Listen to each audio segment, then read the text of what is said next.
Basically, the swivel is a large piece of machinery, weighing as much as 3 tons and almost 10 feet in length, so you're not working with a toy.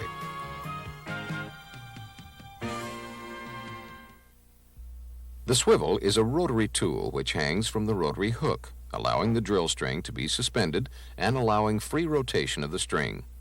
It also provides a connection for the rotary hose and a passageway for the flow of drilling fluid into the drill stem.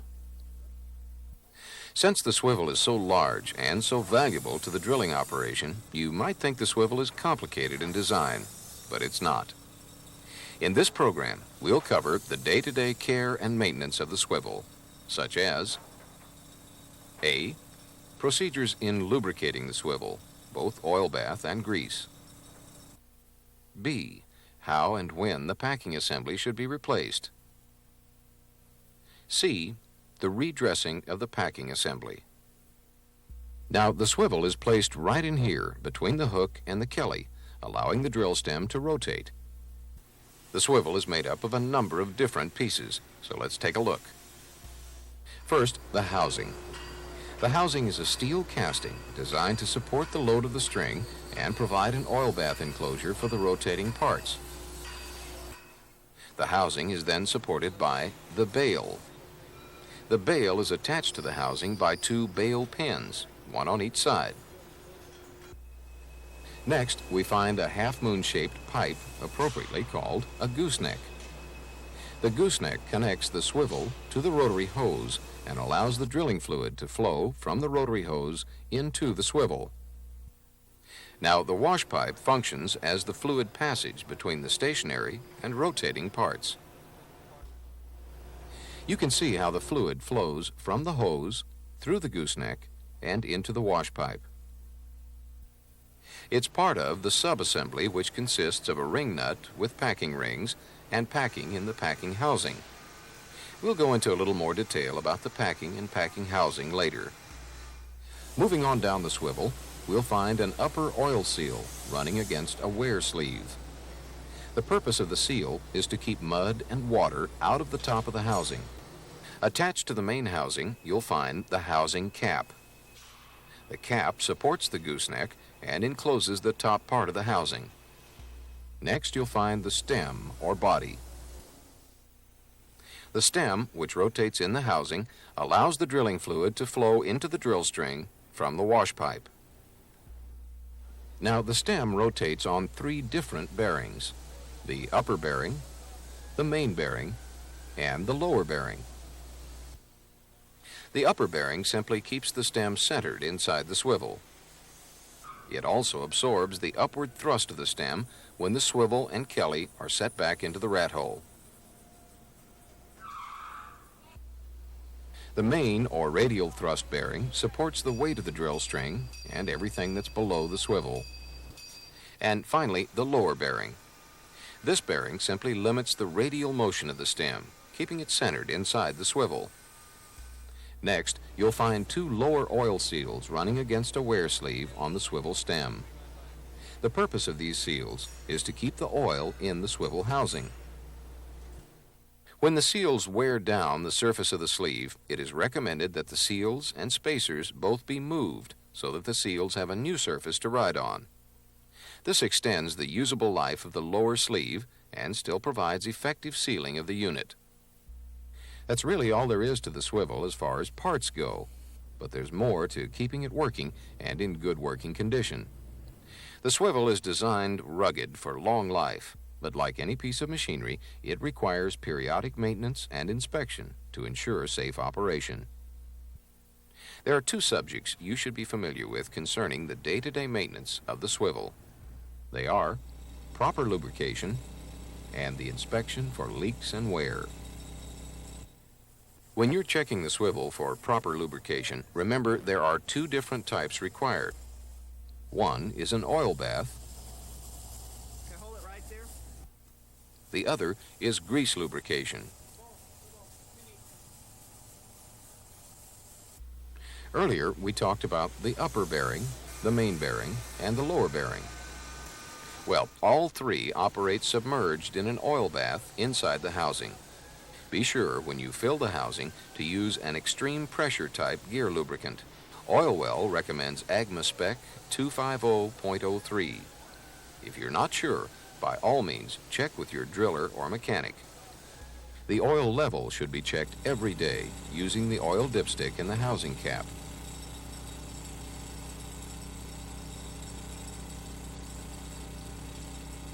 Remember, since the dipstick serves as a breather for the housing, be sure to put it back in before you use the swivel. And by all means, never let the swivel run with an insufficient amount of oil. Also, be careful not to overfill the swivel. Maintenance of the proper oil level is very important. If you find a leak or think you have a continual loss of oil, be sure to let your tool pusher know. He may want to take the swivel out of service before the problem gets worse. Sometimes you might come across contaminants in the oil, indicated by noticeable traces of mud or other substances on the dipstick, or even a rise in the oil level when no oil has been added. If you find this type of contaminant, be sure to locate and correct the problem. Then change the oil immediately. Otherwise, regular changes should be made according to the PMS timetable or every 6 months. Now, the other form of lubrication we've mentioned is grease lubrication. All parts that use grease as a lubricant should use a lithium-based grease to ensure a good grease base. There are 3 areas on the swivel that need this type of greasing. They are the upper and lower seals, the bail pins, and the packing assembly. In the oil well swivel, the upper and lower seals should be greased every day without fail. 1 or 2 pumps from the grease gun is adequate. In this case, too much is as bad as not enough. Overgreasing will force grease out of the seals and into the oil bath area, eventually causing a contamination of the oil bath. The fittings for the upper seal are located right here on the housing cap. Take your grease gun and hit it with a couple of good pumps.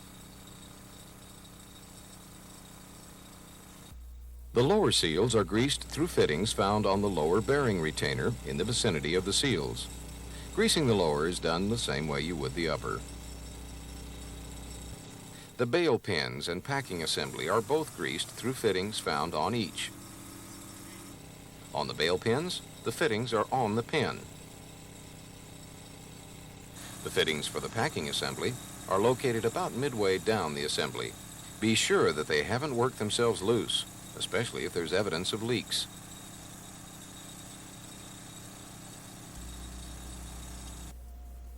Earlier, we mentioned that there really isn't that much to do when maintaining the swivel, but there is one other important function that needs to be done on the rig, and that is replacing the worn wash pipe and packing.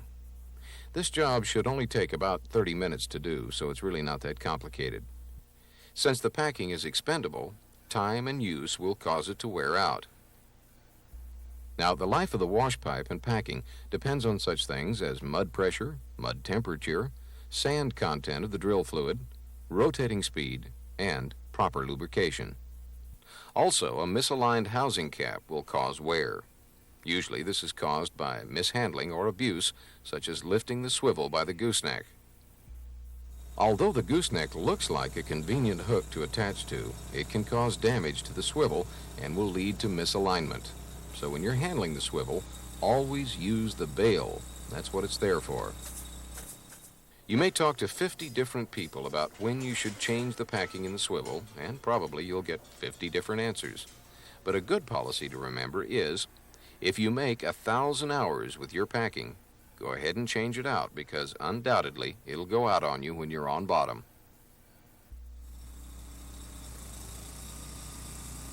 The wash pipe and packing assembly is designed in a cartridge, which makes removal and replacement easier. Ideally, there should be a spare unit already dressed and ready to be installed when your old one goes out, so you avoid rig downtime.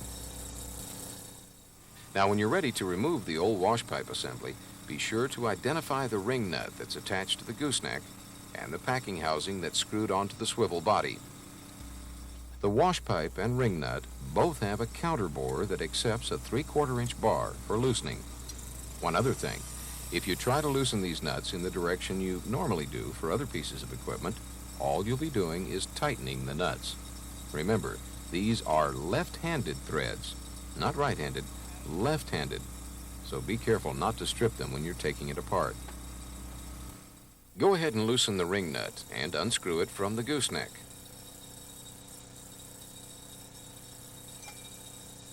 Then, unscrew the packing housing from the body. This will allow you to slide the cartridge assembly out of the housing cap so you can check it out. It's so important to limit downtime to as short a period of time as possible. So to save valuable time, break out your spare wash pipe packing assembly that's been redressed. Before you install it back into the swivel, be certain that the O-rings are properly installed. Also, be sure both mating surfaces are clean and free of dirt. Once you've done that, then you're ready to install the assembly back into the swivel. Take the unit and slide it up between the body and the gooseneck, making sure the unit goes in with the housing down.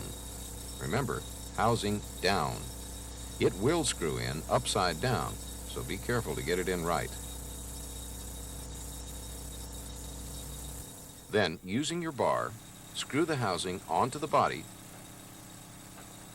and the ring nut to the gooseneck. Remember, they're left-handed threads. Never tighten it down too tight. A moderately tightened housing is all you need to prevent the packing assembly from rotating inside the housing. Next, pump 1 or 2 squirts of grease through this fitting. Don't forget, too much grease is as bad as not enough. Well, that's all there is to it. Your assembly is complete and the swivel is ready for service with very little downtime. At your first opportunity, redress the old assembly and make it ready to be used the next time it's needed. To break the unit down, first remove the snap ring from the wash pipe. Then pull the ring nut assembly off the wash pipe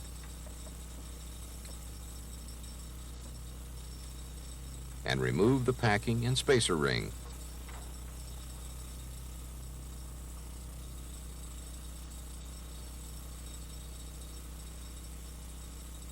Then, turn the housing assembly over and remove the wash pipe and packing.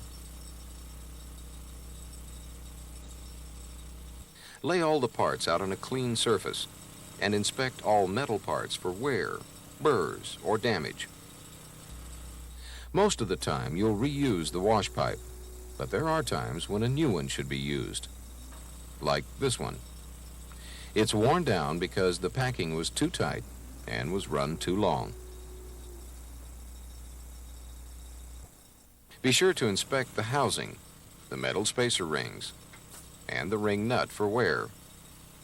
Then determine if any should be replaced. Now, to reinstall the new packing, take the ring nut assembly with the threads up and slide it onto the wash pipe. Be sure the O-ring in the ring nut is still in its proper place and hasn't worked its way out. Then, take the new packing and place it inside the top adapter ring.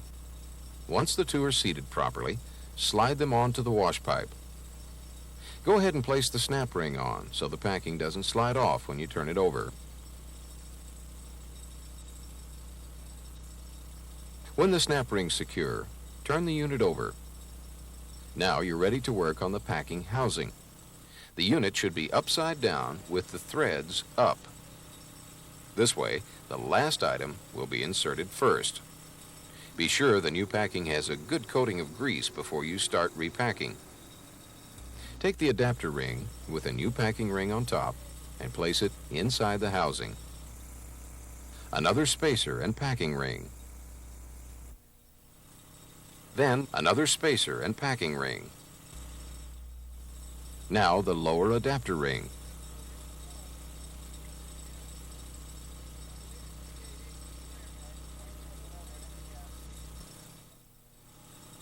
Lift the housing onto the wash pipe and slide the pipe through the packed housing unit.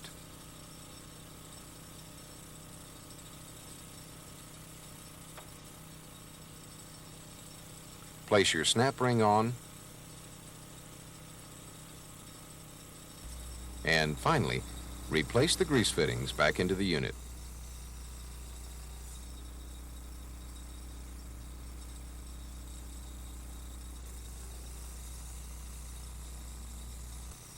You've done it. You've replaced the packing and wash pipe.